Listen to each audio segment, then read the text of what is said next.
There is a family in anime that has never once appeared as the villain of their own story. They don't fight. They don't threaten. They don't monologue. They sit in elegant rooms and make decisions over tea. And those decisions destroy people. They have produced the most powerful magician alive. They engineered a girl from the womb to serve as a living weapon. They manufactured a relationship between two human beings and then used that relationship as a political tool. And the woman at the center of all of it, Yotsuba Maya, is considered one of the most feared people in Japan. Not because she fights, because she architects. This is the Yotsuba Clan. And by the end of this video, you will understand why they are not just the most powerful family in mahouka. They are the most terrifying family in anime. The 10 Master Clans. 10 families who collectively hold more magical power than most national militaries. In the world of mahouka, magic is not a superpower. It is a weapon of geopolitical significance. And these 10 families are the reason Japan has never been conquered in the magical era. The Yotsuba are one of those 10 clans, but they are not equal to the others. They are above them. On paper, the power rankings between the 10 Master Clans rotate. In practice, every other clan gives the Yotsuba a wide berth.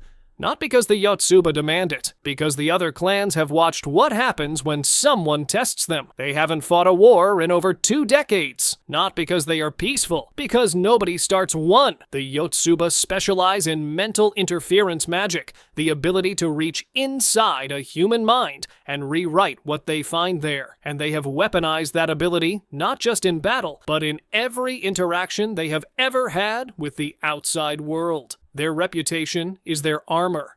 Their silence is their threat.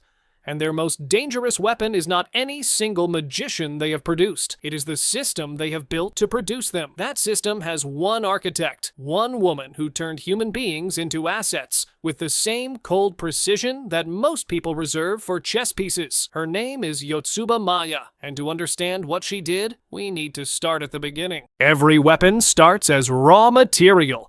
The Yotsuba understood this better than anyone. Tatsuya Shiba was born with a specific kind of magical potential, deep, unusual, and almost completely inaccessible, the kind of power that exists in theory, but cannot be reached through conventional means. Most families would have accepted that limitation. The Yotsuba performed surgery, not physical surgery, magical surgery, mental design interference, a procedure that reaches into the architecture of a person's mind and restructures what it finds there. They performed it on a child. They performed it to unlock a weapon, and it worked. Tatsuya gained access to his power, decomposition, the ability to break down any phenomenon, any structure, any living thing down to its fundamental components, regrowth, the ability to restore any structure he has memorized back to its original state, including his own body. In practical terms, he cannot be permanently killed, and he can dismantle anything in existence. But the surgery had a cost that the Yotsuba never advertised. To make room for that power, they removed everything else. Joy, fear, grief, ambition, the capacity to fall in love. All of it surgically excised from a child's mind. Everything except one thing, his attachment to Miyuki. That was left intact, deliberately, and amplified. Why? Because a weapon with no emotional anchor is uncontrollable, and the Yotsuba needed a leash. They left him exactly one thing to love, and that one thing would become the mechanism by which they would own him forever. That is not a side effect. That is the design. Now, here is where the Yotsuba clan stops being ruthless and starts being something else entirely. Because Tatsuya was not the only person they built. Before Miyuki entered the world, while she was still in the womb, the Yotsuba clan intervened. Genetic modification, magical alteration at the cellular level. Her profile was changed so significantly that she is, by the standards of the light novel, more genetically distant from Tatsuya than most cousins. The sibling label is a social construct. The biology was rewritten. But why? Why engineer a girl before she is even born? Because Tatsuya's power. The weapon they had built was too dangerous to leave unchecked. Decomposition and regrowth at full capacity. would make him something no government, no clan, no military force could manage. A man who cannot die and can disassemble anything that exists is not a weapon. He is a catastrophe. So they built a lock. At all times, silently. Half of Miyuki's magical capacity is dedicated to one thing: suppressing Tatsuya. She is not just his sister. She is his limiter, his governor, the mechanism that keeps the catastrophe from activating. If Miyuki dies, Tatsuya's power is fully released. No ceiling, no restriction. The light novel is explicit about what that means for the world around him. She was not born as his family. She was manufactured as his containment unit. The family was the cover story. Two human beings, built by the same woman, designed to be dependent on each other. One is the weapon.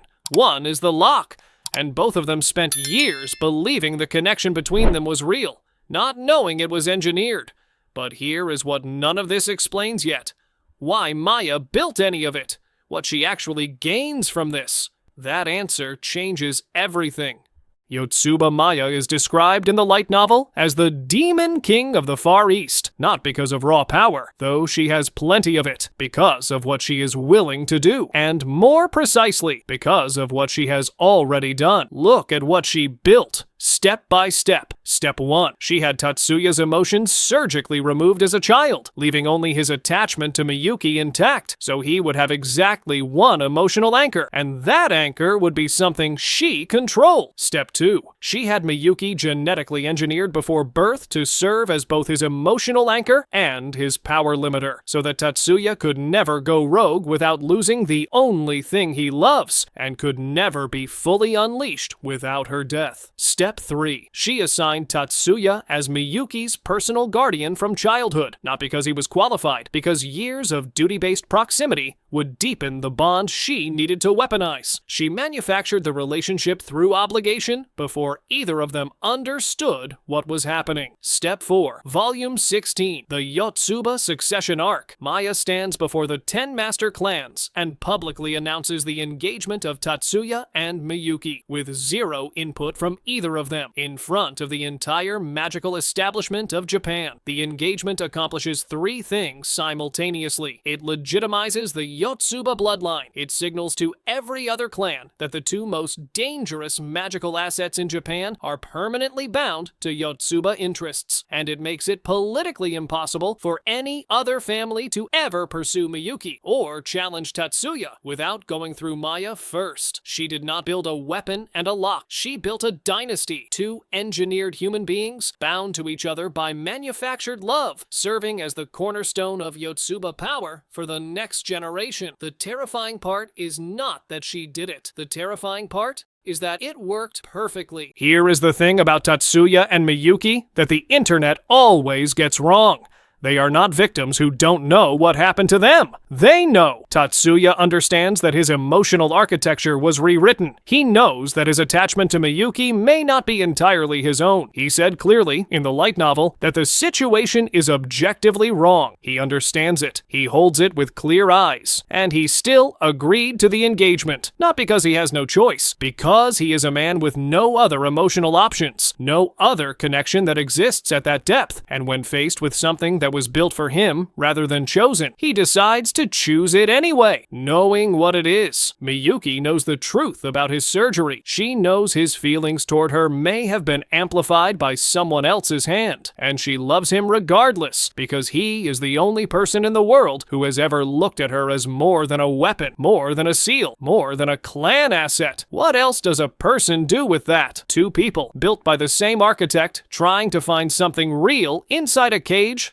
someone else constructed for them. The Yotsuba clan is terrifying, not because they are powerful. It is because they are right. Every decision Maya made achieved exactly what she intended. The cage held. The dynasty stands. And 2 human beings learn to call it home. The incest isn't the story. Maya is the story. And most people who drop this show never found out she exists. Now, the Yotsuba succession arc is the moment everything we talked about today comes to a head. The engagement goes public. Tatsuya's true identity is revealed to the world, and Maya's plan either succeeds or fractures. I am doing a full breakdown of the movie, what happens, what it means for Tatsuya's future, and whether he ever actually becomes free. And that video is coming soon. Comment Yotsuba below so I know there's demand, and subscribe so you don't miss it when it drops.